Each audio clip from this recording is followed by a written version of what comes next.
Hello, and welcome to episode 2 of Nintendpals. We're back for a second episode. Would you believe it? Would you believe it? I can't believe, it seems so long ago since we recorded that first episode. Well, it was a whole week and a half. It was. So, yeah. Before we get into anything, I'm Miles, first of all. I'm one of your hosts, and I'm joined by my host, Nick. Hello, how you doing? And we'll get straight into the show in a second. But before we did, I just wanted to say a quick thank you to everyone for the huge amount of support we got for show 1.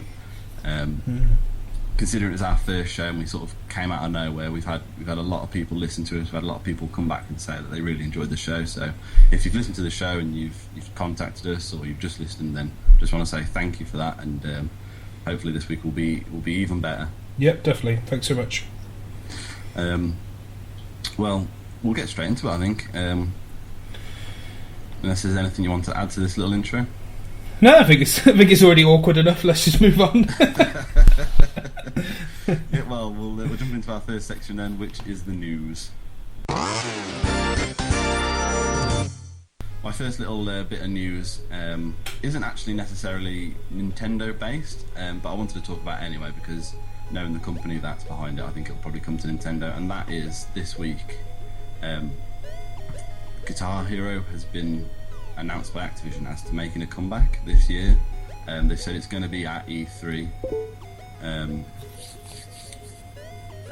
So there hasn't been an official Guitar Hero game since 2011, which was Guitar Hero 5, and apparently the sales on that were pretty poor. But it's been a good few years now, and I say Activision are releasing it, and it would make sense for them to release it on multi-format. So that's pretty big news. What do you think about Guitar Hero coming back? I know you're a massive Guitar Hero fan from back in the day, back when we both used to work in a game shop. Yeah, I remember when it first came out on PS2. I think it was.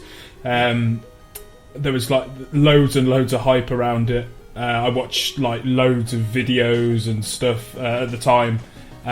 We both play a bit of guitar, you more than me, but we both play guitar, so it was just cool to see that kind of crossover between a video game and a guitar. So yeah, I was really excited, and I remember when we actually got it in, I think we were both working at Game at the time, and it was just so cool to see that large black box and the awesome looking guitar.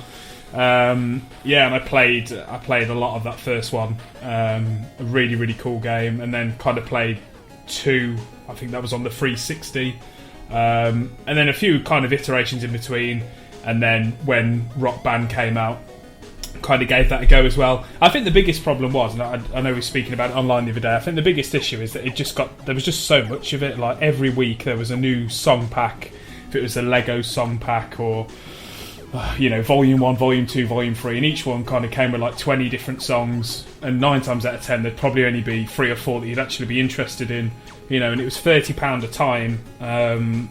So yeah, I just found it all got a bit tedious. So personally, I'm really happy that it's back. I think it's been away enough, a long enough time, and I'd definitely like to pick it up again and see what improvements they've made.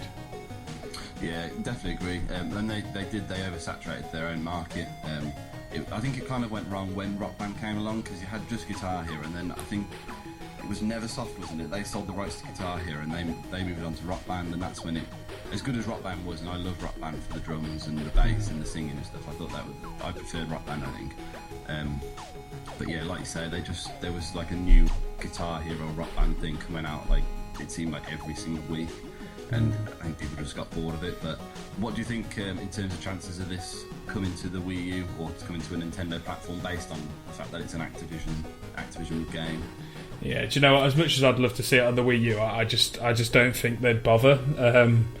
I remember seeing so many copies of Guitar Hero 3, Legends of Rock, I think it was, and then Rock Band iterations just sitting around shelves in video game shops on the Wii, not being touched and heavily discounted. So I haven't looked at any sales data, but I can't imagine it's sold that well, which is a weird one really, because you would have thought of all the consoles that maybe the Wii would have been the best console for it, because it was quite a family get up, get involved type game. I don't know whether it was because of how awkward the controller was, because I think with the Wii one, didn't you have to put the Wiimote inside the guitar or something? Yeah. So maybe it was a little bit of it being a confusing product for people. Maybe. I didn't play it on the Wii personally, but as I said, I just remember seeing a lot of them around, and I played it on the DS as well. I know they bought a few of them out on the DS, which you get like a little adapter that sits around the back of your DS. Didn't work so well. Yeah, I don't know about you, but that was like just the hand cramp machine. That was. You play that for like 10 minutes and you were in like loads of pain. Yeah, so as I said, I'd love to see it come on a Nintendo console. I think with Activision's kind of track record with Wii U stuff, and I don't see they'd bring it onto Wii U or even 3DS for that matter. If they did, cool, I'd buy it, but I just don't see it happening personally. Yeah, well, I'm going to cross my fingers, because if they don't bring it to that, then I can't play it. I'll have to go and buy a PlayStation something or an Xbox something. But I'll let you have a turn now. What's your first piece of news? So my first piece of news is about Club Nintendo. So if you don't know already, Club Nintendo kind of worldwide is shutting its doors. And this week they released the final list of items that you can acquire through the Japanese version of the site. So on their list there's 4 different Nintendo 3DS themes. There's an Animal Crossing or a Mario themed carry case, which is really nice. They've got 6 different t-shirts. There's a nice SNES one, and then like a Bullet Bill type one and stuff. There's some steering wheels for the Wii. There's a Majora's Mask jigsaw, which is cool. There's like a foldable storage box where you can keep your games and your accessories. There's a Mario Kart 8 soundtrack. And there's a cool little build-it-yourself Mario made out of metal, which is pretty sweet. So yeah, that's kind of sad. I mean, they've also released the US stuff as well. So there's just under 120 downloadable games that you can use your. I think it's coins that they use as kind of currency on the US version. It's stars for us over in Europe. Kind of a variety of virtual console stuff to some newer Wii stuff. The UK site, in comparison, I know you use it fairly frequently, like I do, Miles. It's about as poor as it's always been. So I checked before we came online, and there's 24 different items in total to select from. They've just added a new Mario hat. I don't know if you saw that. That's 4,000 coins, which is the equivalent of 12 games being registered. So for the bargain price of about £800 worth of games, you can get get a really cool Mario hat, which is a great deal. Yeah, I did see that Mario hat, so I went on there this morning, and it's not even a good looking hat. It doesn't even look like Mario's hat. It looks like I've made it. It's absolutely rubbish. But there's been some cool stuff down the years, and it is going to be sad to see it go, because that's something that I think Nintendo have done really well, is try to reward their customers. And obviously what's in it for them is they get the survey responses back from us, so they can use it for marketing and game development and all that kind of stuff. But yeah, obviously it's shutting its doors. From what I understand, you need to spend all your coins and stars by around the end of June this year, and then everything will disappear. They have said they're looking to roll out a new loyalty program, but they haven't released any details yet. So, you know, I'd like to see it back. It wouldn't make sense for them to bring it back in the same way. I mean, there's definitely there's better ways that they can do things. I know, for example, as I said, in the UK we always just seem to get the physical items, whereas the US are quite lucky in that they get a lot of virtual console stuff that I definitely would have been interested in having. But yeah, I guess it's sad to see it go, but it'd be cool to see what they bring back. I guess a question for you, Miles, is there anything particularly cool that you've ever got through Club Nintendo? Yeah, I've actually got a few different things. I've been with Club Nintendo, I think, since around its inception. So I've been with them for absolutely ages. I used it kind of not so much originally, but the last few years I've really gotten into it. The first thing that springs to mind that I've got, which is in the house at the moment, is I've got a really cool Luigi statue. It's nice, yeah. From when Luigi's Mansion. Yeah, that's the one. Luigi's Mansion, the 3DS came out. They did these really cool statues, so I've got one of those which sits on top of my Wii U. And I've also got a few other things. I've got a little keyring, a little Toad keyring, and I've got a little Pikmin keyring as well, which is really cool. And I've had a few other things before. Back when it was on the Wii and the DS, I brought points and stuff through it. But like you said earlier, the content that they've given us in the UK store has never been that good. I actually sent them an email a couple of weeks ago to ask if we were going to get some of the virtual console games that the US has got, because they gave them those the US store, they gave them those games to try and get people to spend the rest of their coins. So it would make sense for them to do a similar thing over here, but they emailed me back and said that there's nothing they could tell us at the moment. So hopefully in the next couple of months they'll do what they've done with the US store and the Japan store and give us a load of extra stuff just so we can use our coins. And if, like say, if they gave us some virtual console games, I'd be all over that, because I had a look at some of the prices of how many coins games would cost, and it was so cheap to buy some games on through the US store, US Club Nintendo store. Yeah. So yeah, I mean, in terms of what I'd like to see them do with the new loyalty program, I think it's hard to say, because it's hard to say what they could do differently instead of Club Nintendo, other than just digital content. But no, Nintendo, they'll come up with something cool. I just hope that all three stores, the US, the Japan and the European store, they kind of all fall in line and we get the same content across the board, rather than, you know, the US having great content and us having kind of a pitiful selection. Yeah, I agree. Next news item is a little bit of Amiibo news from me. Let me just find my page. And this is a bit of an interesting one, I thought. In the US, Nintendo have dropped the price of 3 Amiibos. It's a strategy they said they're probably going to stick with. Although they've got some really hard to find figures out there, like your Shulks and your Rosalinas and stuff like that. There's a few which are just kind of sitting on shelves now because everyone seems to have one, which are Peach, Donkey Kong and Yoshi. They've actually knocked the RRP down in the US from $12.99 to $9.99, so it's not a massive drop, but under a tenner now. And I'd assume if they did that in the UK, it would be a similar sort of price. They'd go from being, I think they're $10.99 down to maybe £8 or something like that. But I thought that was really interesting. Even though they've got these like impossible to find figures, they've got these other ones which they just can't actually clear out of shops now because they made too many of them. So what do you think of that? Do you think they'll do price drops across much more of the range, or do you think they'll just keep it to like a select few? Yeah, I think they've got to, really. Like, if they're going to want to go ahead with this strategy of releasing new Amiibos every time another IP comes out, you know, that Mario Party and what happens on the next iteration of Mario Kart, or another Super Mario 3D World, and they want to do another line of Amiibo, you know, shops have only got a certain amount of real estate that they can actually dedicate to Amiibo. So they need to be much cleverer at getting rid of stock. You know, the same issues they have over in the US, I think we see here. All I ever generally see on our shelves is the Donkey Kongs, not so much Yoshi, but Donkey Kong, Mario. I see a lot of Samuses around for some reason, and maybe some Diddy Kongs. But yeah, it makes sense to me. They should maybe give them 3 months and then start to knock a bit of money off. You would hope that would then encourage some people that have not gotten the more common ones just to dip into it and go, well, actually, I might as well complete my collection for the sake of £7-8, whatever they might be over here. You know, I probably would be a little bit more tempted at that price. But I think, yeah, it's something they're gonna have to do, or they're gonna have to get much smarter about how they stock stores. It seems that if they would have had the same amount of stock of a Little Mac against the same amount of stock they had for Donkey Kong, I'm sure they would have sold Little Mac a lot better.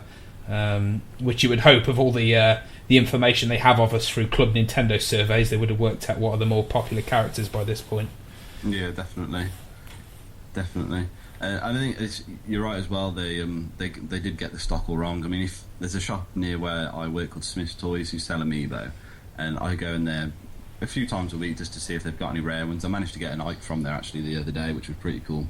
But more or less, they have the same characters every single time. They've always got Mario, they've always got Pikachu, they've always got Donkey Kong and Peach, and it's very, very rare they have a rare. I think I tend to be the person who buys any of the rare ones they get in.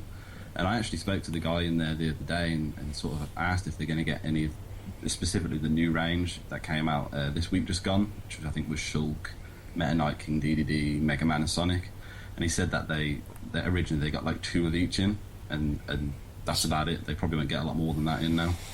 It's weird, isn't it? Like, I just don't get it. Sonic and DDD. I know that, especially DDD, he's a lot more niche than say a Sonic, but you would think that Nintendo would have enough wherewithal to kind of discover that these are probably going to sell better than 2 per store. I just really can't understand it, and it's definitely not just a UK problem. Listening to various podcasts like Nintendo Oki, the American-based podcasts, they always complain about stock issues as well. So it's definitely not a UK or a European thing.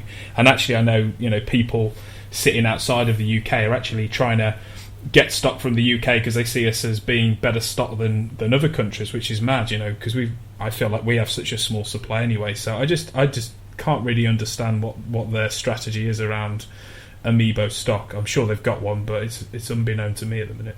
Yeah, whatever the strategy is, it needs rethinking. What's your next piece? Yeah, so I've got an Amiibo piece as well. So I don't know if you saw. I don't know if it was today or yesterday, depending on what day you're listening to this. Today for us is Thursday. So they kind of officially said that they were going to launch the gold Mario Amiibo.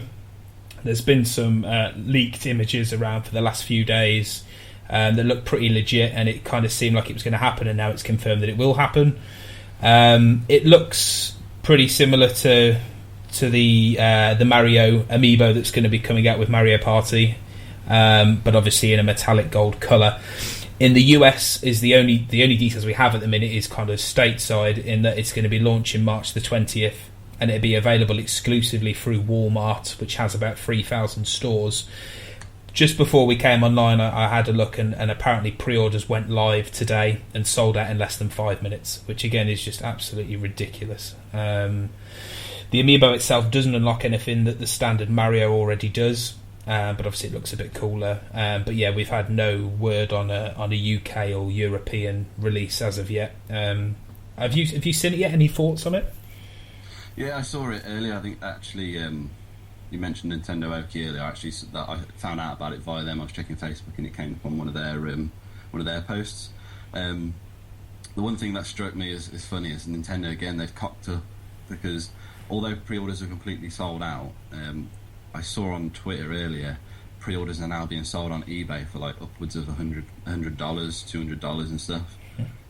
And it's just, again, when will they get this right? The same thing went wrong with the Ambassador edition of the new 3DS. Yeah, random codes and stuff. Yeah, they sold absolutely loads of them, but then people were selling them on eBay for tons and tons of money. They need to find a way of stopping the eBay scalpers. Yeah, that's it, the scalpers. Yeah. Taking advantage of them, because it happens constantly, and people who genuinely want these things to collect them are having to pay some not very nice person, like triple the amount of money they should have to pay. But yeah, there's ones that there's a $200 one on eBay that you can try and buy. The thing is, like, it's always really easy to blame scalpers and but unfortunately that's always going to happen. You're always going to get the people that are going to be on Ticketmaster before anybody else and buy up all the gig tickets to a band that you really want to see, and they just know they're buying it just to make a bit of profit. And the same's kind of within the gaming world, people buying limited editions and stuff with the only intention just to sell it on again, which is fine if that's what they want to do. I think the bigger problem, as I said, is just Nintendo need to get their stock right. They need to understand demand better. They need some better demand planning team for each region to kind of see the interest. For them to sell out in 5 minutes, how they didn't see that was gonna happen anyway is just unbeknown to me. I just can't get it. But anyway, as I said, no details released for us yet over in the UK. I would hope we'd get it. I'm sure we probably will. Whether it would be an exclusive, I don't think we've seen an exclusive yet, a retailer exclusive. I know for the Disney Infinity figures there was exclusives for Game and Toys R Us and that kind of stuff, but we haven't seen Amiibo exclusive yet. I hope we don't, because it really limits your chances of getting them even more. But I would imagine that something like that might be good leverage for Nintendo to maybe say to Game, we want some extra retail space and we'll give you this exclusive character in return for it, maybe. Yeah, I really hope that they don't do an exclusive specifically with Game. I don't want to put them on blast too much, but Game in the UK, they're if you don't know, they're the game shop. They're the GameStop of the UK. and they've got a massive market share, but they overcharge for stuff. I mean, the RRP, as we've said, is $10.99 for Amiibos in this country. Game charge £16, I think, for them. And I mean, I don't buy my Amiibos from them as just a point of I'm not paying that much for an Amiibo. And if they get this gold Mario, it kind of limits you. You've got to go, if you want it, you've got to go and buy it from these guys who were adding the extra on top to make a little bit of more money. So I really, really hope Game don't get the exclusive on it if that does happen. Me either. Have you got another story? I am all out. I only found the two. All right. I was looking all week, but I've got one last quick one. I don't know how much we should read into this, but Tesco seem to be doing a hell of a lot of price drops on Nintendo hardware at the moment. And actually, again, just before I came online, I noticed that Amazon has started matching a few of them. So the original white 3DS, which we could just say is just to clear old stocks, was down to like £60 this week. They then started selling the black 2DS, the original 2DS, for like £49, which Amazon have now price matched on the white and red variant for £49. And then the Mario Kart 8 Wii U bundle was down to £180. So yeah, as I said, I don't know how much we need to read into that, whether it's just Tesco clearing a little bit of stock, but kind of in contrast to what we said last week, where we were starting to see more retailers taking in Nintendo hardware. Does it mean that maybe it's not selling as well as places like Tesco would have hoped, or is it just an inability on Tesco's part to shout about the fact that they sell Nintendo stuff, because it's always very hidden in our local Tesco, which is a fairly large store. And for anybody else, so if don't know what Tesco is, it's kind of our equivalent of Walmart, realistically. Yeah, I think it's probably a little bit of both. I think Nintendo clearly don't pay the supermarkets a lot of money for retail space, so they kind of have a metre of retail space, whereas Xbox and PlayStation have like 3 or 4 metres, so they are kind of hidden. It might also just be the fact that they're trying to get rid of the old stock. They want to just have a few SKUs. At the minute they've got 3DS original, 2DS, they've got 3DS XL, so these price drops might be just to clear out all that stuff, and so they can just sell the new 3DSs to make it a little bit easier on them. In terms of the Wii U, I think it probably is just, it's probably they're not selling them. It's not their inability to sell them, but it's not marketed. They tend to be at the bottom of a shelf, so people don't tend to go there for a Wii U. Yeah. I think, to be honest, if I'm being completely brutally honest, I think £180, £200 a good price for a Wii U. Yeah, I think so. That was going to be my question to you. I think, is 180 that price? I think the original Wii launched at 179 over here. Yeah. And the Wii U Premium, has it been 249 since launch, or did it launch at 279? I can't quite remember. I think it was more expensive when it came out, because I think they did do a price cut on it, which would have brought it down to the 250 mark. Yeah. But I think when you look at the Xbox and the PlayStation, their current gen ones, the 4 and the 1, they do so much other than gaming. They play movies, they stream, they've got streaming services on them. The Xbox One, I mean, I don't own one, but you can. The idea is you can control your media from just that one box. And I love Nintendo and I love my Wii U, and they're the consoles I own. But in terms of what they do, they only do that one thing, which is gaming. So I think to ask for upwards of £250, it is a little bit cheeky. Yeah, especially when the PS4 is pretty much standard £250 now. I think you're right. It is much more of a gaming console, whereas you're very limited when you buy a Wii U. I would like to see it drop to about 180. I think that's probably the price where they can start to shift a lot more volume. I think 250 is just probably a bit too much. I think it's too close to the Xbox and it's too close to the PlayStation. And the strength in the Wii previously was that it was always kind of a £100 price point away from a PS3 or an Xbox 360. So maybe a permanent price drop might be on the cards to boost some sales. And that would probably encourage more families to buy into it, I'd have thought, as well, because £250 to £300 is a lot of money to spend money on for just children, for something that they may or may not use, whereas £180, it's less of a gamble for people who don't really, they're not into gaming, to sort of buy their children a console. So I think if they did that, I think it would be good for them. Obviously, as long as they can still make a profit on those machines at £180. Yeah, no, I agree. I'm just going to finish the news section this week with an update on game releases that are kind of incoming this week.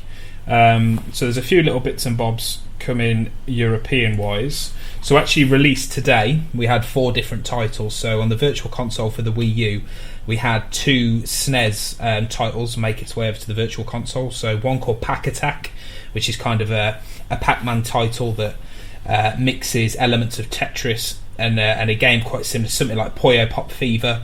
So that's a pretty cool title. And then another one called Cybernator, which is where you play as like a mech robot type thing where you can fly throughout the sky and shoot stuff. Very similar to Metal Slug, you know, picking up power-ups and upgrading your guns and stuff like that. That was actually a Konami title. I do remember playing that, and it was a cool little kind of side-scrolling action game. Both, as I said, original SNES titles, and they came out today on the Virtual Console on the Wii U. And then a couple of 3DS titles up for download. One called Titan Attacks, which is an original title, very similar to kind of Space Invaders, where your rocket or your ship is down at the bottom and you're scrolling from left to right, shooting upwards at kind of bright neon effects. It's something, I guess, that has been done to death, but there's definitely a market for it. And then the final one for the 3DS is a game called, I'm going to try and pronounce this, it's either Tetraminos or Tetraminos, which is isn't it? Tetraminos, okay. Yeah, which I think it must be something to do with Tetris, because a Tetramino is a Tetris block. Okay, nice. Oh, there you go. A bit of knowledge for you here on Nintendpals this week. So it's basically, yeah, as you said, it's a Tetris clone spanning over 50 levels. So there will be something more than maybe just Tetris, but essentially it's kind of a puzzle game in the vein of Tetris.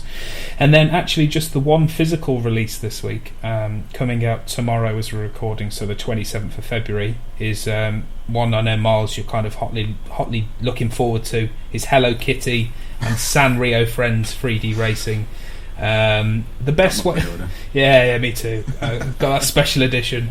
The best way I can describe this, looking at reviews and watching videos, which I had to, you know, in the name of broadcasting and all that kind of stuff, journalism. It's basically Diddy Kong Racing with Hello Kitty characters. So you've got like you can race in carts, then boats, and in planes. And there's a bit of kind of walking about and having a chat. So it's very similar to Diddy Kong Racing. That sounds awesome. It does, doesn't it? I've actually sold that to you. But you're looking forward to queuing up for that midnight launch tonight now. I'm gonna leave as soon as we finish this and go down the game. The only redeeming factor, I guess, apart from the fact that I've sold it like a Diddy Kong game, actually it probably isn't, is that it's published by a company called P-Cube. And looking into those guys, they were actually partly responsible for bringing over Persona 4 Arena, Harvest Moon 3D, Blaze Blue to the UK. So they seem to specialise in this kind of Western video game title, and working with companies like Atlas, specifically on Persona. So, you know, they've released a couple of good stuff. I really like the Blaze Blue series. It's kind of a Street Fighter type game with some really nice graphics. So you never know, this could be a hidden gem. I doubt it, but it's the only physical release this week on both 3DS and Wii U. Right, well, I think that rounds up news for this week, so we'll move on and we'll talk about what we've been playing. So we're going to talk a little bit about what we've been playing. I'm going to go first this week, as you went first last week, so that kind of makes sense. I've actually played a few things on the Wii U this week, which I didn't get a chance to do last week, so I'll talk about those.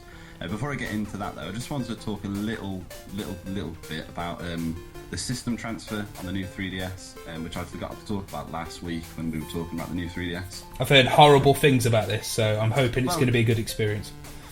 Well, that's why I wanted to talk about it, because I've seen on the internet, just constant people just saying, it was horrendous, they lost it, and this, that, and the other. It took them like hours to do, and I had none of that. I think it took me all of, probably half an hour to 40 minutes maximum to do it. And it was dead simple. I used my laptop to convert to move all my games over, because I've got a lot of stuff saved on my 3DS, and it would have taken a long time to send it wirelessly. But it was so easy, and it was. I don't know whether it's because I've done it once before, so I kind of knew what I was doing. But the way you do it, the 3DS tells you exactly what to do and when to do it. So I really don't understand why people are having so many issues with it. One complaint I saw again and again online was about the having to take the screws out the back of the 3DS, And again, I Pretty sure you don't have to do that. Like there are two little screws on the very back, so you can take the back faceplate off. Right. It's two little screws. You unscrew them, and then they click when they're kind of loose. Right. You don't have to unscrew them all the way. And I don't understand what the complaint with people was. What screw is that? Is because historically Nintendo have been that kind of that tri-wing screw. Is it just like a standard Phillips cross screw? It's a small standard Phillips. I think it's size 0. I think, and I mean, not everyone might own a size 0 screw, possibly, but I mean, if you've got a basic toolkit, you should have a size 0 Phillips head screwdriver. I just wanted to talk about, mention it briefly, because I really had the exact opposite experience to all of these people that are saying they had horror stories. I found it really easy. It worked like a dream. And when I transferred everything over, I switched on my new 3DS, and it was perfect. Everything was there. It was a complete carbon copy. So is there any reason why you did it through a laptop? Because I think you can do it through Wi-Fi as well, can't you? You can, yeah, but is it just slower that way? I imagine. Because I've got probably 4 or 5 full games plus loads of eShop games and a couple of virtual titles. It would have taken forever. If you've only got just the basic, your profile and your save games on there, and you play everything on a cart, do it wirelessly. But because I've got so many things on there, it would have taken a long time. So it was just quicker to take out the SD card, put the files on the computer, and then put those on a micro SD card and put that into the machine. But yeah, it wasn't the horror story that people were making it out to be. I think people were just grumbling because they had to do something rather than nothing. Yeah, I think you're right. It's unfortunately with handhelds, especially when Nintendo release them so frequently, you're going to be in this situation where you are going to have to be transferring stuff between different consoles, which has always, in some ways, also put me off getting another 3DS as well, because I didn't want to keep switching and changing. But it's good to hear that you've had a good experience with it, because as you said, all I'd ever heard previously is how hard it is to do, but that's good to hear. Yeah, I mean, if anyone else has got a new 3DS and they've had a horror story, then let us know, because I'd be interested to know exactly what the issues you had were. But I'll move on. I'll talk about what I've actually played this week. So I've got 2 games on the Wii U that I played. I briefly played this morning the demo for Resident Evil Revelations, which was a re-release of a game that came out on 3DS several years ago, which I actually played. I got that with the Circle Pad Pro for the original 3DS, which was a really cool little... Did you see that, the Circle Pad Pro? Yeah, I've never used one, but they did look cool. It was a really comfortable bit of kit, which obviously added a second analog stick, and it added a couple of shoulder buttons, I think, as well. But looked a bit big though, didn't it? Like made your DS like a Game Gear kind of size. It made it a little bit bulkier. It wasn't massive. I don't think it would have been necessarily any bigger than an XL. And it was really easy to detach as well, so it wasn't like fixed on there. You could literally just pull it off and then put it in your bag or whatever. But I wanted to see how the game looked on the Wii U, because it's one of my favourite Resident Evil games, Revelations. I think it's a really, really good game. It's the closest they got to the original Resident Evils in quite some time.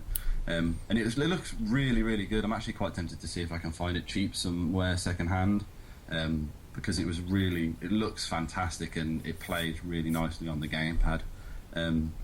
So yeah, I played that, but the bulk of my Wii U experience this week has been playing, it's actually an older game now, but I'll mention it anyway, Darksiders 2, which I think it came out in like 2013, possibly on the Wii U, and that's a really, really cool game. I actually got that because it was really cheap just after Christmas, and I had some, I think I had a voucher for a game or something, and it was sort of the only thing they had there which I hadn't already played. And I've only just got around to sort of putting it in the machine. I've played probably 4 or so hours, something like that now, and it's a really fun game. It's similar in vein to God of War and Devil May Cry, those sort of games. So it's like a hack and slash, but it's kind of set in this open world, like an open fantasy world. And it's just a really fun kind of mindless game. You don't have to think too much when you're playing it. You can kind of just mash buttons, and you can pay attention to the story if you want, but you kind of just mash buttons. And it's got a few little RPG elements in it, like you can collect different weapons and different armour and stuff, and it actually makes your character, which is Death, look different. He actually wears the armour that you put on him, which I always like when they do that in games. But that's a pretty cool game. Is it quite challenging? I remember hearing it was quite a tough one, maybe near the end. I'm playing it on the middle difficulty level. It's got weird names. I can't think of what it's called. It's like what we would call normal rather than easy or hard. And it's not the easiest game I've ever played. It's probably easier than Bayonetta is, just because it's not as quick as Bayonetta, whereas that's like lightning pace is a much more slow, methodical game. But once you kind of get your head around how to defend and work out like sort of attack patterns of the enemies and stuff. It's not necessarily easy, but you can play it for sure. It's not something you'll die constantly, and I think I've probably only died 2 or 3 times max, and that was probably when I've been fighting bosses and stuff. But yeah, it's a cool game, and I didn't like the first one either. I played the first one on PS3, I think, and I really didn't like it. I thought it looked cheap and nasty, but they kind of started from the ground up. It is a sequel, but they kind of started everything again, and it's a much better game. It's a much more playable game. On the 3DS, I've been carrying on with Majora's Mask. I haven't actually played much of that this week because I've been playing the other game, which I'll talk about in a minute. But I've finished the second temple now, which is where you get to play as a Goron. You get a Goron mask, and you get to play as one of those guys, which is really fun. I have actually come across something I don't like so much about the game, but I think it's probably its age.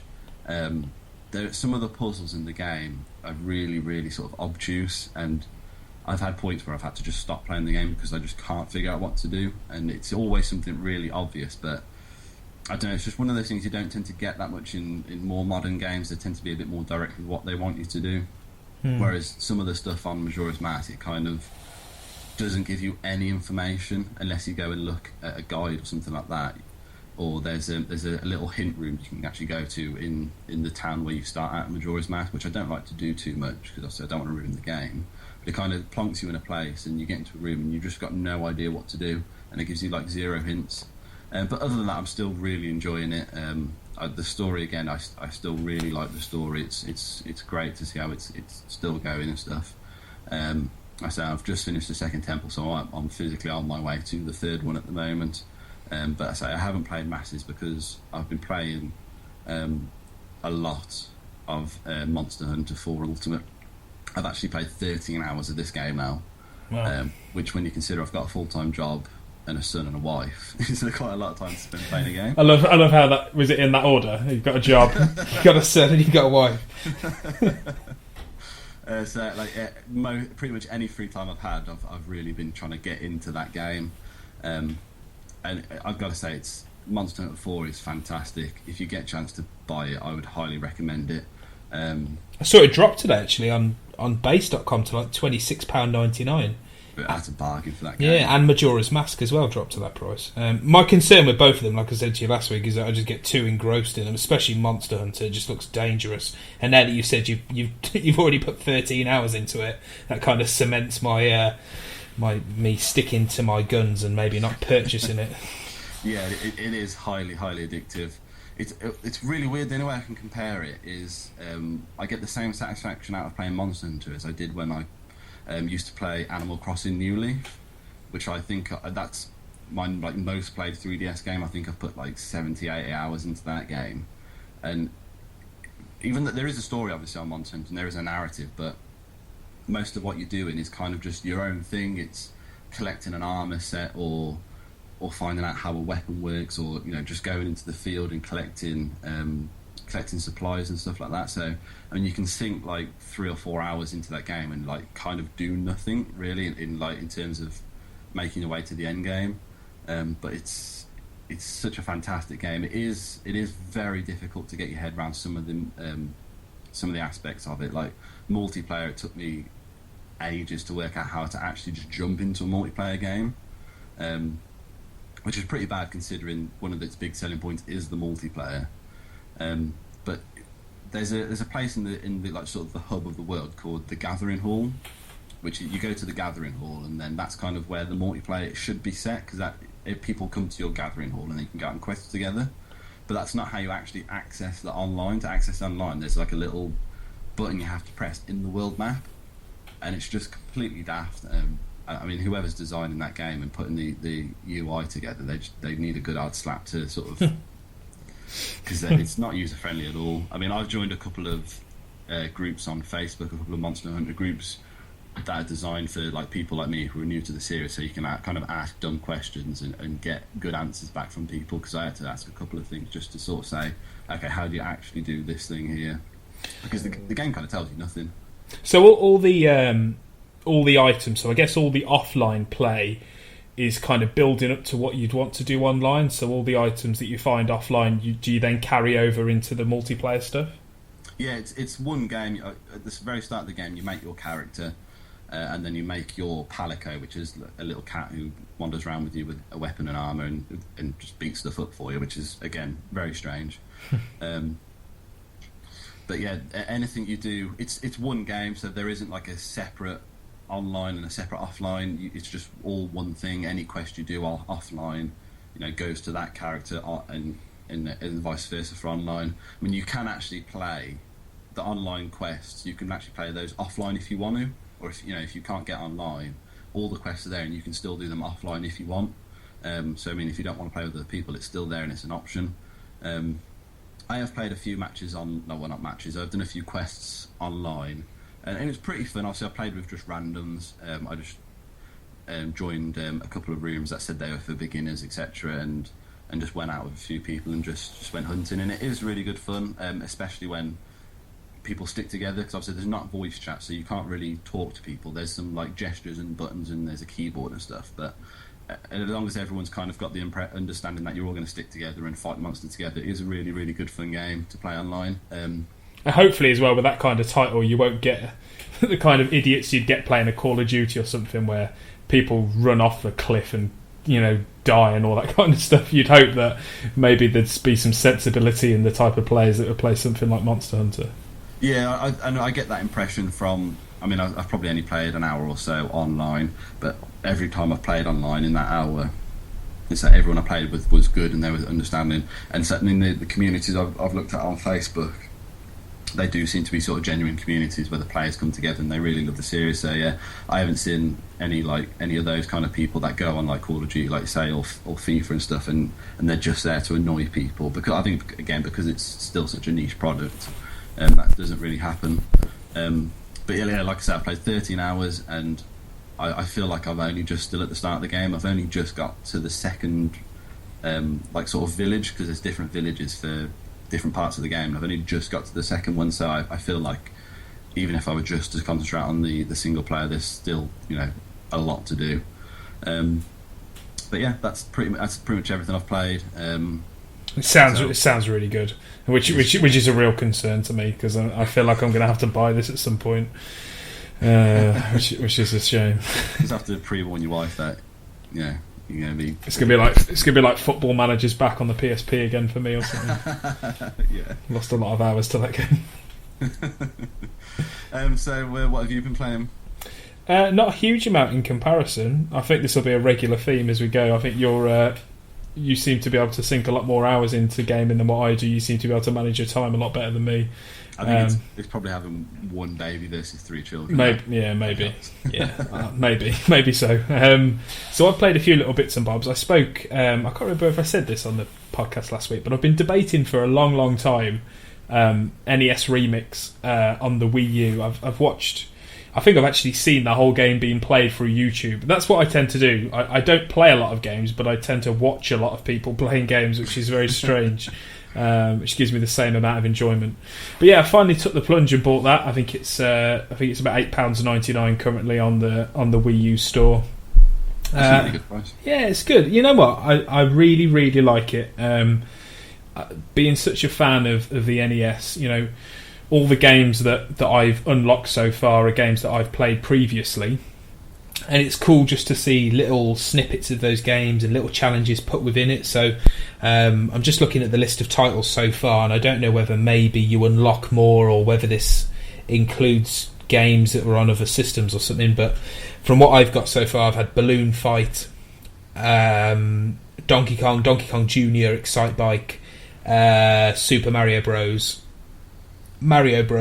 and I think that's it so far. For those of you that haven't played it, it's also available on the 3DS as well. But essentially, as I said, you could maybe go to the section of Super Mario Brothers, and it will say something like, right, you've got 10 seconds to collect 20 coins, or you've got your invisibility star. You've got to kill 15 enemies within 20 seconds or something like that. So it's really short snippets of games that you're probably very familiar with, and that's what I like about it. I think if I was playing titles that maybe I hadn't played before, I wouldn't be as satisfied. But yeah, I really like it. For £8.99, it's definitely worth picking up. It really makes me want to get NES Remix 2, which I was going to get first, but I thought I might as well go this way round because, from what I understand, on NES Remix 2, they start to actually take different elements from one game and put them into another. So you might be Kirby playing a level of Super Mario Brothers or Zelda, with some balloons on your back or something like that. So I'm going to plough through it, finish it, and then move on to NES Remix 2. I reckon I'm probably 30-40% of the way through the game, and I've probably already played it maybe an hour, so it's not a particularly long game. Most of the challenges are pretty easy, but then there are some really difficult ones, but it's not frustrating. It's cool just to keep going back and trying to play it. So yeah, $8.99, definitely worth picking up. Hopefully I'll finish it this week and then move on to the second one. The next one was... sorry to interrupt, I do have a couple of questions about NES Remix. Yeah.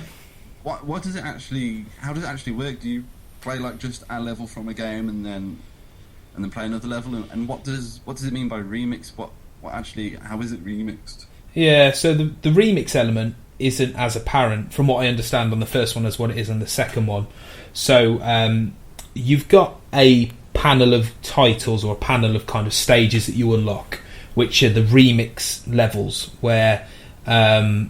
There's maybe something slightly different to the original game.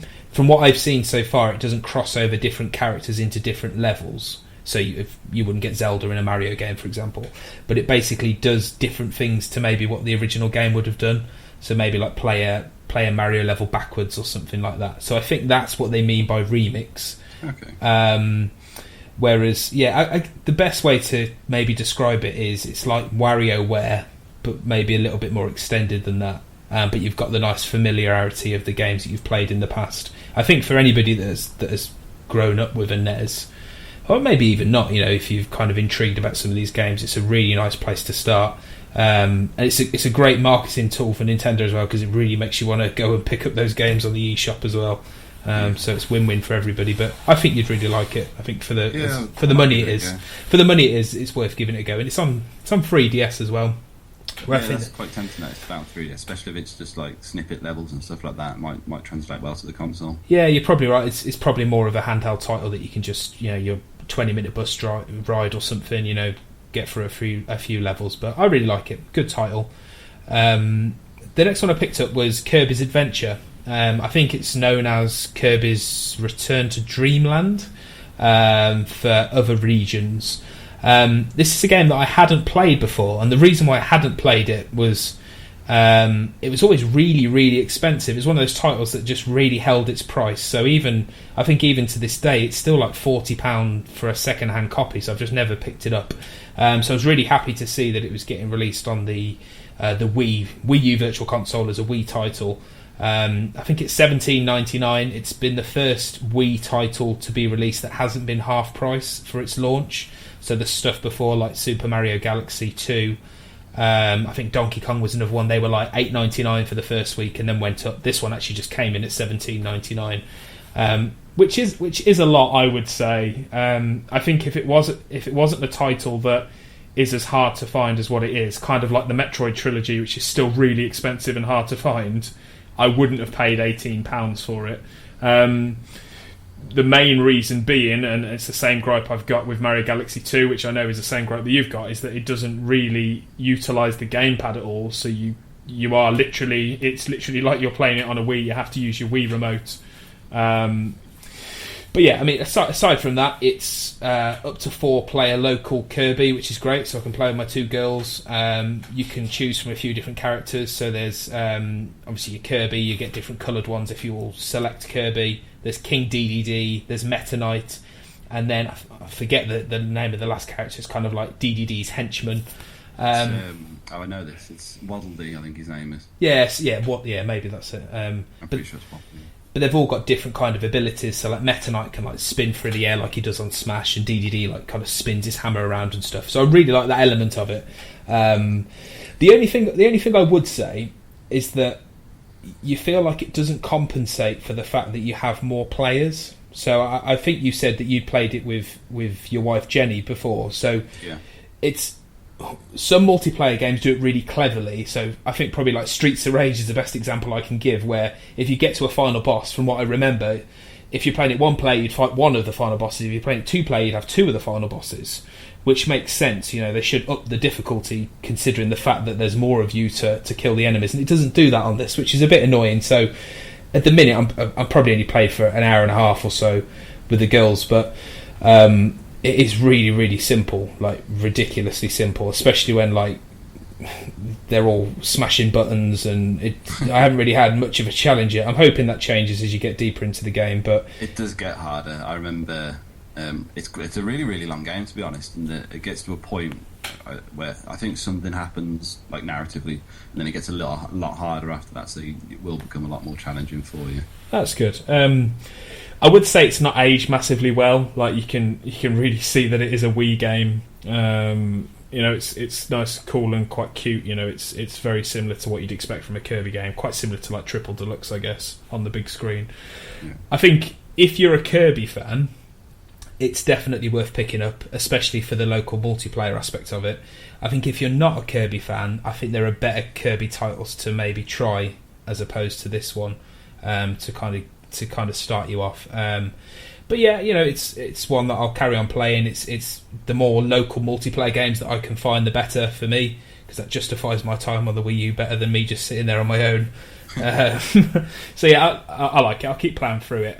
But yeah, it's $17.99 on the Wii shop at the minute. And actually, I don't think it's been released over in America yet. So it's one of the rare times that we've had something before Japan or America get it, which is nice.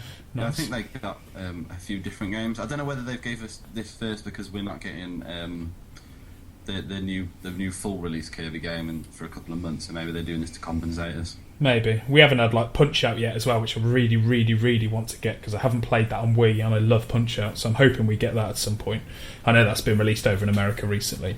Then apart from that, I do my usual kind of an hour a week playing a bit of Alpha Sapphire Pokemon. Finished the game a while back, as in I beat the gym leaders and stuff and kind of done the main story, so now I'm just spending my time trying to collect all the legendaries. I haven't got into like breeding and all that kind of stuff. I fear that's a really dark path to go down as well when I start trying to do weird stuff like that. So I'm hoping I've got a friend who he doesn't do breeding, but he's addicted to doing Wonder Trade. He told me he spends like 3 hours a night just doing Wonder Trades. Yeah, so and he's got some shinies and some really good Pokemons from doing it. But yeah, they both seem like if you go down that road, it's a bad road. Yeah, it's. I'm hoping I just get the legendaries and get out and never play it again. That's what I'm hoping for anyway. But I'm still. I think we're going to talk a little bit about that later. But I've really enjoyed it so far. And the last thing, I haven't played it yet, but I downloaded the Citizens of Earth demo, which I think you might have done as well. But I haven't actually turned it on yet. Again, I've watched some videos. I've played Earthbound in the past, which I really like. So I'm looking forward to giving this a go when I get a chance to load up the demo. But that's me this week. Cool. Well, as you spoke about Pokemon last, should we move on to the top bottom 5? Yeah, go for it.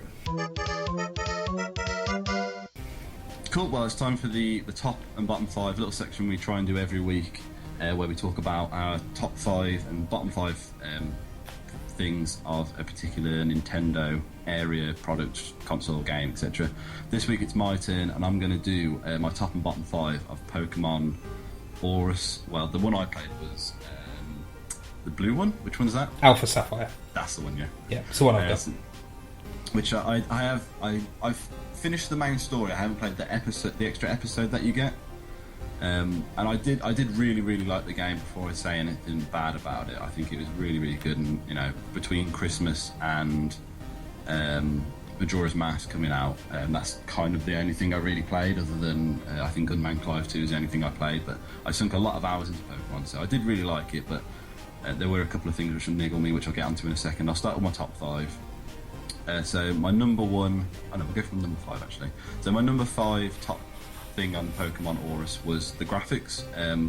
This is actually the first Pokemon game I'd played since the original Game Boy ones, and I'd not really gotten into any of the other ones because I kind of fell out of love with Pokemon for a few years, and then I got back into it just before this came out. I rewatched the old series and stuff, but graphically, I really like this game. I think it's really pretty. The Pokemon look really nice on it. 'Cause obviously, I mean, I can remember the Pokemon as these little 6-pixel sprites that kind of just made a weird noise and didn't really look like anything.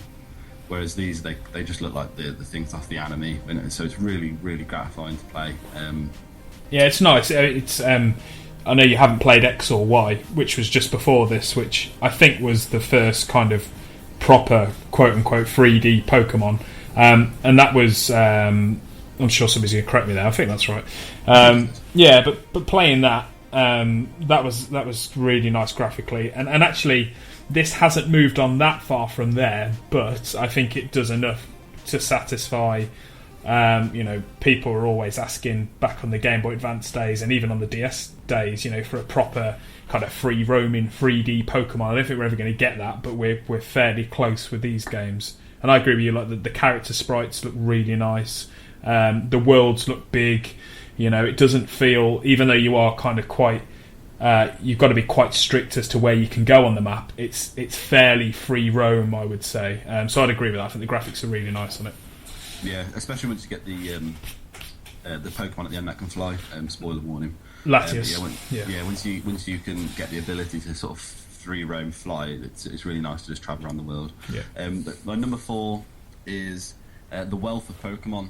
As I said, this is my first one since the first one, so I went from 150 Pokemon to I don't even know how many Pokemon are in this game. So that's 6. Well, I think across all is it like 500 or 600. I don't. They're obviously not all in this one, but yeah, stupid amount now.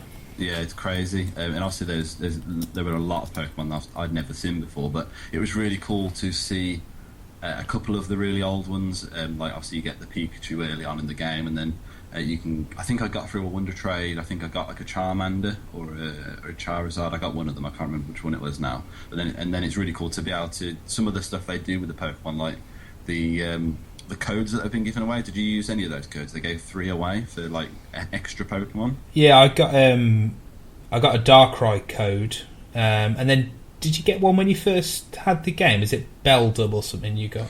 I got when I first because I played they did an exclusive demo in game, and if you played that demo, you got I forget what his name is, Glalie. Who's an ice Pokemon, so yeah. I got him, and he was like level 50 level 40 as soon as you start the game, and obviously you can't use him straight away because he won't obey you. But that was really cool. But I also got a Diancie through promotions, and I got 3 other Pokemon through some promotions they were doing. So all that stuff's so cool. And I mean, when you look at the Pokedex, I mean, it's just massive the amount of Pokemon that potentially you could get in that game. So that's really cool, and it's probably something I might go back to one day, because obviously I'll keep hold of that Pokemon game, and I'm in the summer when there's nothing out and I want something to play, I might boot it up again and just have a wander around and see what else I can catch, kind of like what you're doing now. I definitely recommend going back and playing X and Y. I think they were really nice games. Like I found Sapphire a little bit easier because I'd played Sapphire back on the Game Boy Advance a lot. So the story wasn't exactly the same, but it was very similar, so you kind of got an idea of what to do. But X and Y is obviously a completely different story. It's completely new. So I think if you like this and you like the amount of Pokemon, X and Y is a really nice place to go back to. The only thing I would say about X and Y is that I just find with some of the newer Pokemon, they're just getting a bit ridiculous now. I guess it must be hard to come up with over 600 different looking monsters, but some of them are like, one of them's like a sword that kind of moves around. One of them's like a bit of cloud, so it is getting a bit silly. There's one I got, which was a set of keys. Oh yeah, Cling Clang or something. Yeah, something like that. It's just a set of keys. It is a bit silly. It's kind of like they just sat around like a drawing board, just looking at inanimate objects, going, Mr. Stapler, Johnny Notepad. Yeah, these guys will be fine. The thing is, if they release them, people will want them. So I'll buy them. They've got me. Me and Johnny Notepad will be taking on the world. And then he evolves into Johnny A4. Filofax. Yeah. My number 3 was Mega Evolutions. I thought those were really, really awesome. They make some of your Pokemon, for people, for the sort of the uninitiated, obviously Pokemon evolve as they gain levels. So most Pokemon, I think, have like 3 forms. It's kind of the traditional way. So they have like a little cute form, and then they have a middle stage, and they have a form where they kind of look pretty mean. And then you've got this Mega Evolution thing, which you get sort of halfway, 3/4 way through the game, which makes some Pokemon, it's not applicable to all, they can kind of evolve during that battle into like a super monster. And I really liked that, and I really liked looking at like the different Mega Evolutions and seeing what made the Pokemon look like. I most of my team that I had at the end of the game, they pretty much all of them could Mega Evolve. So that was really, really cool. I really like that. It's a nice little touch. I think they brought that in X and Y, if I'm not wrong. Yeah, they did. It is a great idea, and it was especially cool to see like the ones that you grew up with, like your Charizards and your Venusaurs, being able to Mega Evolve, and Gengar and stuff like that. So yeah, I agree. I think that was a really, really nice feature. The only thing I don't like about it is it just takes absolutely ages when you're in a battle to like that whole cutscene of when they're Mega Evolving. I'm sure I haven't looked at the options. I'm sure there's some way you can turn it off, but it seems to take ages. Like zooming in on his hand, pressing his watch or something, and kicking off and all that kind of stuff. My number 2 is, I've actually talked about it already, is Wonder Trade. I think that's a really cool, neat idea.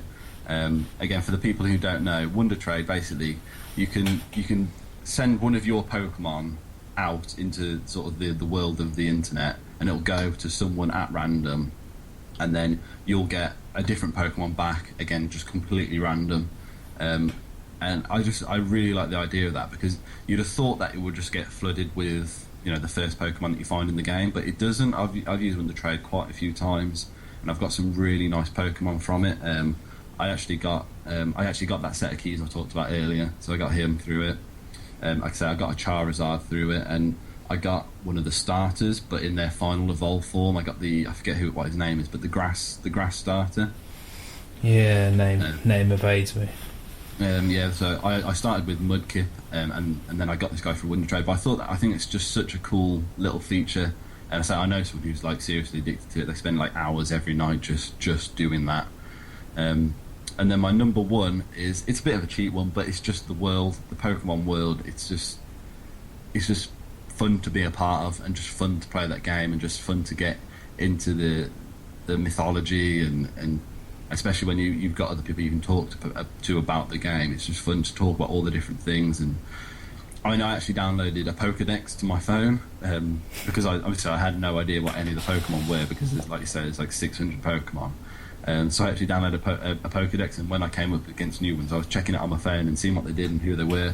So I think it's just, what they can do anything with Pokemon. It's just such a deep world and such a deep universe. It's just always so much fun to play. It is, and going back to your earlier point, like historically, when you unlock the hidden move Fly, that's when you can then kind of in a click of a finger you can move from one town to another, or one area to another.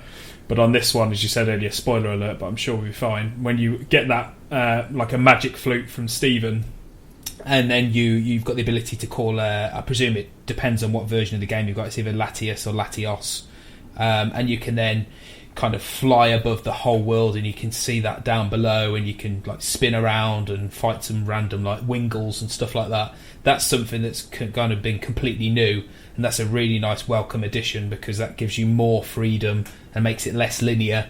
So being able to appreciate the world from kind of that high up was a really nice thing. Yeah, definitely. And we'll move on to my bottom 5. I feel like these are the ones that people are probably going to complain about. Number 5 is TMs and HMs. While I really like the moves themselves, and the TMs and HMs, they tend to be things that you can teach your Pokemon outside of battle and stuff like that. You tend to get given a lot of them, but and they tend to be useful outside of battle. So there's like things like Cut, which allows you to cut down grass, which is like blocking areas. There's things like Fly, like you mentioned, which allow you to fast travel. And whilst I really like those extra bits, I really hated the fact that I had to pick a Pokemon and say, right, you only get 3 moves now, because one of your moves is going to be Cut, and it has to be Cut forever, because otherwise if I don't have Cut I can't get into these secret areas. I just think it's maybe they did it on purpose, but I felt like it was quite limiting because it made some Pokemon kind of not as good to use in battle. Yeah, Even if it sits in a team, it kind of means, well, I can only, this guy's got this move which isn't really good in battle, but I need it. And I found it quite frustrating at times because there were some Pokemon I had to give them like 2 TMs and 2 TMs or HMs because they were the ones that had to have them, and it kind of just took them out of being useful in any other way. One thing that I haven't liked recently about TMs, especially like HMs, you've always been able to use that to give to multiple Pokemon, but actually it's a fairly new thing where you've been able to give that TM to multiple Pokemon.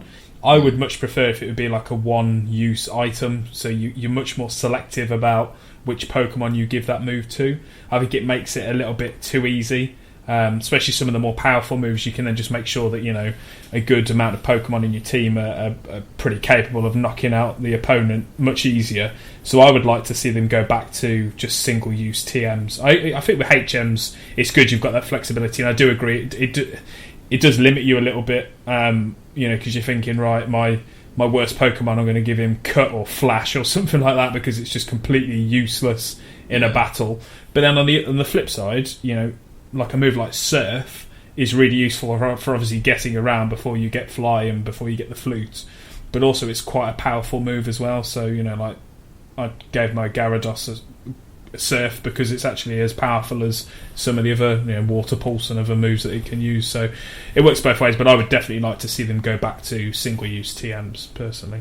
Yeah, I think that would be good because things like Cut, I gave that to multiple Pokemon because when I caught a new one which I wanted to use, I'd get rid of one, and I think I gave Cut to like 4 different Pokemon. So yeah, I think I agree with that. Number 4, this will be a bit quick one. The Street Pass features in ORAS they're just kind of rubbish and pointless. Yeah. It doesn't really do anything at all. It just kind of tells you that you passed someone. It would have been nice if, like, I don't know, they could have had like Street Pass battles or something like that. So if you pass someone, then you can like battle like their favourite Pokemon or something like that. I feel like they missed an opportunity with Street Pass, and I really like Street Pass in other games. I think it's a really cool little feature, and so I really think they missed a trick there. Yeah. Number 3 is the story. I really did not care about the story like one bit while I was playing this game. I won't talk too much about the story because I don't want to spoil it for people who haven't played it, but I don't feel like it ever gives you any real reason to care what's happening. I mean, the main reason I'm playing the game is so I can beat the gym leaders and then go on and fight the Pokemon champion. That kind of me is to the story, and then it kind of gives you this other thing which you're meant to concentrate on. And I just didn't care. I don't. Did you feel differently or? I quite liked it. The Team Magma thing, it's pretty cool, I guess, because obviously they had to evolve upon the Team Rocket idea, so it was nice to have kind of 2 rival gangs with different ideas kind of battling it out. It's harder. I don't know what more I would do about it, but I do agree with you that my main focus of a Pokemon game is catching a Pokemon, leveling them up, fighting the gym leaders, and beating the Elite 4 or 5, as it always turns out to be. It's acceptable. It wasn't one of the worst stories, but I do agree with you. I think in comparison to other RPG games, there's much better stories where you definitely care more about the protagonist than what you do in a Pokemon game. Yeah, absolutely. Yeah. Number 2, signposting in this game is quite poor. There were a few points where I kind of just didn't know where I was supposed to go anymore. I'd like finish like a gym leader, or I'd finish like a big battle, and then it kind of wouldn't say what to do next, and there'd be like a little section of me walking around for like half an hour, 40 minutes of just not knowing what I'm supposed to be doing. Then I'd kind of stumble on the right path. So I think it's just because the game doesn't really direct you that well as to where you're meant to go in certain places. I mean, it might have been me, I might have been I wasn't paying attention, but that's kind of the impression I got. I agree with that. There are times where you have to go to a random house to speak to a random man who would just by chance give you like Fly or Surf or something like that, which, like, why would you have known that? Nobody tells you to go back and speak to that guy in the house. But then on the flip side of that, they also hold your hand a hell of a lot of the time as well, so they don't really get that balance too good, and I could see why you would just literally be walking around going back to towns and speaking to people in the hope that somebody would tell you what to do next or give you an item that you needed to get past the next thing. Yeah. And that kind of brings me on to number one as well. The game, in terms of especially the latter half of the game, I found just far too easy in terms of like battles and stuff like that. I think I got to a point where every single one of my Pokemon were at least 10 levels higher than any Pokemon I have to fight. I think my top Pokemon, who was, I forget who it was now, but they were like 20 levels above, so pretty much every battle I had, I could one-hit kill anything. Literally the only battle I struggled on was the very, very last boss, who's the champion, his last Pokemon, who's, well, I won't say because I don't want to spoil it, but the Pokemon who it is, he Mega Evolves it. Yeah. And that's the only one I struggled on because I think he managed to take out 5 of my 6 Pokemon, and I managed to beat him on the 6th Pokemon. And I enjoyed that battle immensely because it was really intense, and I was worried that I was obviously gonna lose. And I enjoyed that so much, and it kind of frustrated me that the rest of the game was so easy. And I've kind of had this conversation with other people before, and they say to me because it's a kids game, and that doesn't really wash with me because I'm pretty sure Nintendo know that most of the people playing Pokemon are our age because we grew up with it. Yeah. And they could put difficulty levels in it. That was the one big letdown for me. I mean, like I say, Victory Road, I went straight through it, and it was a really disappointing end to an otherwise fantastic game. You are right, and the easiest fix they can do is they just have, whatever level maybe your highest Pokemon is at, that next gym leader, their Pokemon move up levels to kind of compensate. Yeah. I've never understood why they don't do that, and yeah, that probably does go back to the fact that it's a kids game, and it's easier for them to put stuff on like Bulbapedia and stuff, so you know that you need to be at a level 50 to beat the champion's level 60 or whatever the case may be.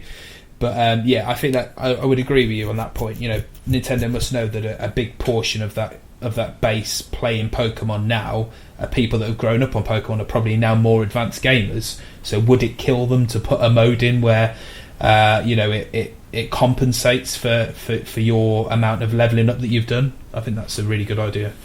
Yeah, definitely. Or just a hard mode, even if they couldn't quite work out to do that. So, I mean, some of the battle moves, obviously status effect moves, and I don't think I ever had to use any of them because there was just no point. Yeah.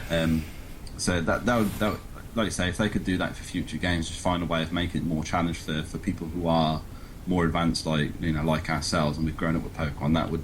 It would certainly be a good thing. But yeah, that's my top and bottom 5 of Pokemon ORAS. Anything you strongly disagreed or agreed with, or felt like I should have put in there? No, I think I'm kind of on board with everything you said there. It is a really, really nice game, a really, really good game, and even if the one thing that put me off was that I played Sapphire and Ruby before. Do I really just want to go back and play it again with improved graphics? But actually, there's so many more elements that have been added. The storyline follows a pretty similar kind of rhythm as what the original ones did, but there's enough in this to make you want to go back and play it. So on the whole, it's been probably the 3DS game that I've played the most, I think. But yeah, I think all the stuff you've definitely said from the bottom perspective, stuff like Street Pass, I agree. They've really missed a trick with that one. Just hopefully they'll think about that more for the next one. Cool. Right, well, let's move on to the end of the show then.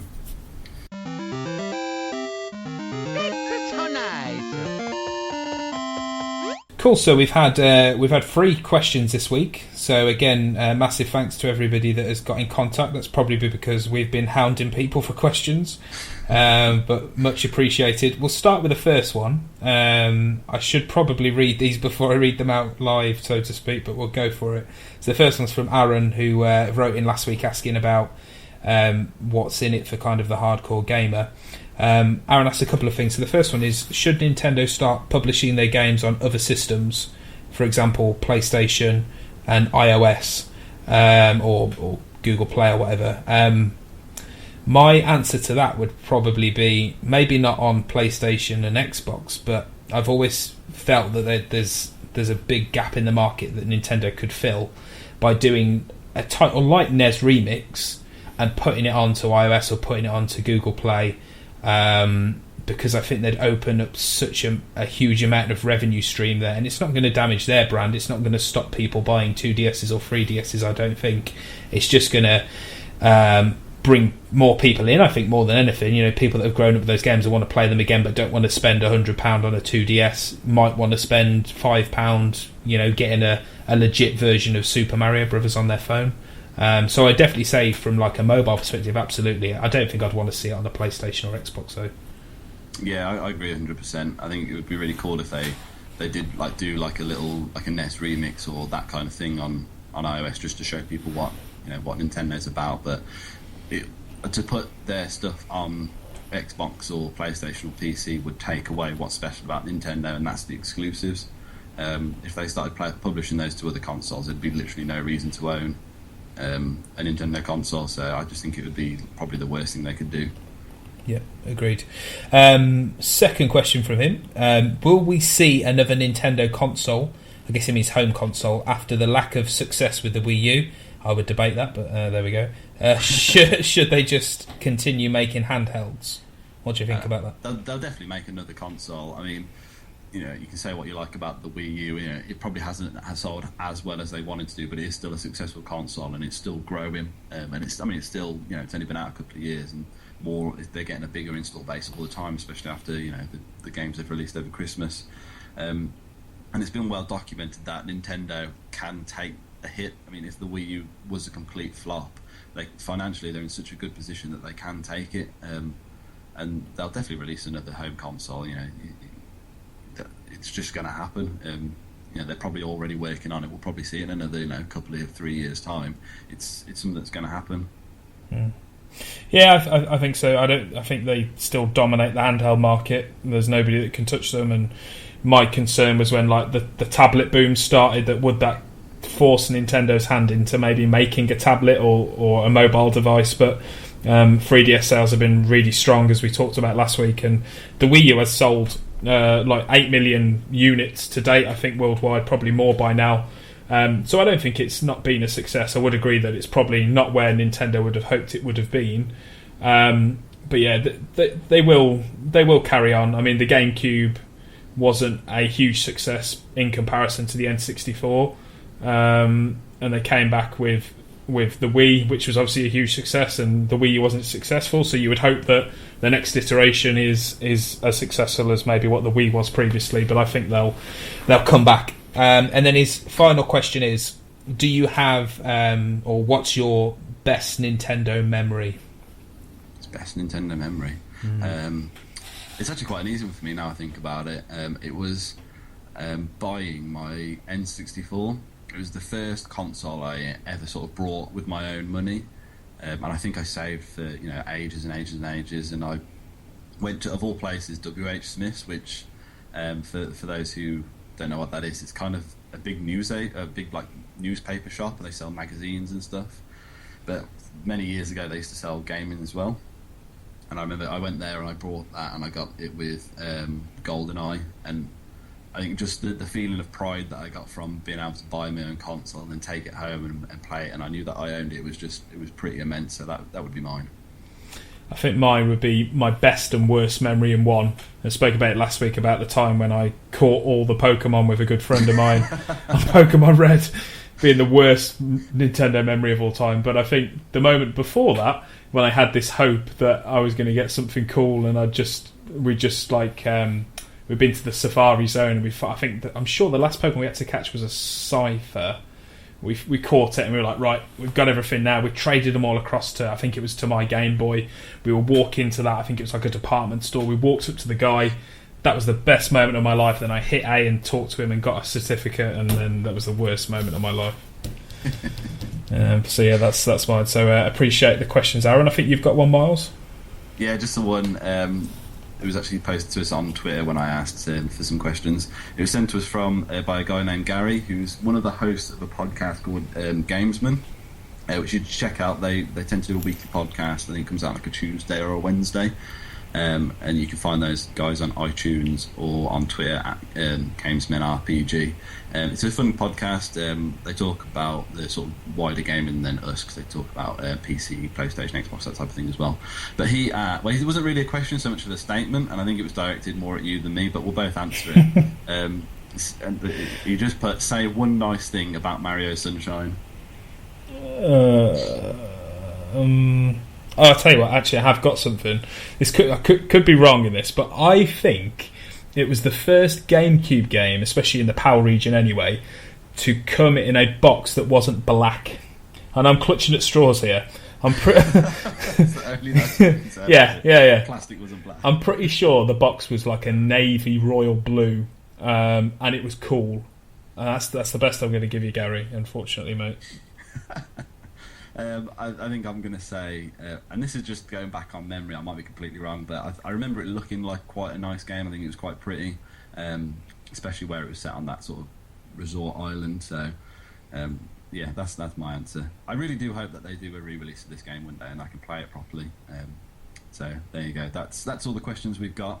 If you would like to send us a question, or if you've got any feedback for us, or there's anything you want us to talk about, then you can do so by sending us an email to nintendpals@mail.com.